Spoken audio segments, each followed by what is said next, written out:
করার জন্য থানায় সহযোগিতা পাওয়ার কথা।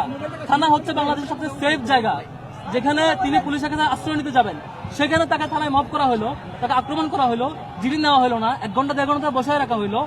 অথচ আমাদের কথা ছিল তিনি যদি সেটি এই পোস্ট তার আইডিতে দিয়ে থাকে আর পুলিশ চেক করলে সলভ হয়ে যায়, এটা পেয়ে যায়। কিন্তু সেটির বিপরীতে ছাত্রলীগ কর্তৃক প্রচারিত একটা ফটোকার্ডের উপর ভিত্তি করে পুরো ক্যাম্পাসে একটা অস্থিতিশীল পরিবেশ তৈরি করার চেষ্টা করেছে তারা।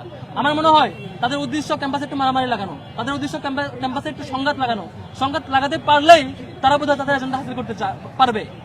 না হলে একটা ভুয়া ফটোকার্ড যদি ছাত্রলীগ ছড়ায়, সেটাকে কেন্দ্র করে থানায় গিয়ে মব করা, লিগ্যাল অ্যাপ্রোচে না গিয়ে বরং তার সহযোদ্ধা যারা গিয়েছিলেন সাথে সবার উপর অ্যাটাক করা হলো, মোসাদ্দিক জুবাই সহ আরো যারা গিয়েছিলেন সবার উপর আক্রমণ করা হলো।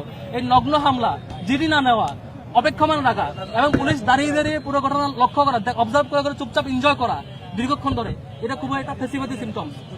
আমরা আশঙ্কা করছি যে ইউনিভার্সিটি প্রশাসন সহ পুলিশ প্রশাসন সহ সংশ্লিষ্ট সবাই এভাবে একটা ফেসিবাদী কায়দা স্টার্ট করার চেষ্টা করছেন। এবং আমরা আরো লক্ষ্য করেছি, আপনারা সাংবাদিকরা যখন নিউজ কভারেজের জন্য গিয়েছেন, তারা সাংবাদিকদের উপর আক্রমণ করছে, প্রায় 10 জনের অধিক সাংবাদিকের উপর তারা আক্রমণ করেছে। এটা খুবই লজ্জাজনক এবং নিন্দনীয় কাজ। যেখানে কেউ অপরাধ করলে কাজ হচ্ছে সেটা আইনি প্রক্রিয়ায় পুলিশ সলভ করবেন, পুলিশ এখানে বের করবেন তিনি অপরাধী কিনা, পানিশমেন্ট দিবেন। সেখানে পুলিশের জায়গায় যাওয়ার পরে সেখানে মব করা, সাংবাদিকরা সত্য নিউজ বের করার জন্য সাংবাদিকরা সেখানে আক্রমণ করা, যে কাজ ছাত্রলীগ 10 বছর সময় নিয়ে শুরু করেছে, সে কাজ ছাত্রদল 2 মাসের মাথায় শুরু করা, এটা ভয়ঙ্কর একটি বার্তা দেয়, ভয়ঙ্কর একটি বার্তা দেয়। আমরা এই ক্যাম্পাস এরকম অস্থিতিশীল হতে দিব না। আমরা এখানে ডাকসুর জায়গা থেকে আমরা সহ্য করবো না যে কোনো নিরাপরাধ শিক্ষার্থীর আক্রমণ হবে, এখানে রামদার প্র্যাকটিস হবে, এটা কুপাকুপির প্র্যাকটিস হবে, জিনিস আমরা সহ্য করবো না। আমাদের আজকের জায়গায় সাথে সাথে আমরা গিয়েছিলাম ডাকসুর বিপি সহ আমাদের ডাকসুর বিভিন্ন হল সংসদের নেতৃবৃন্দ সহ সবাই মিলে আমরা একসাথে গিয়েছি শাহবাগ থানায়। আমরা জানতে চাওয়া হচ্ছিল, আমরা জানতে চাচ্ছিলাম যে মোসাদ্দিক জুবাই সহ মসলিম হল সংসদের 2 জন সহ সুরুল হল সংসদের 1 জন সহ যাদের উপর আক্রমণ করা হলো এটা কেন।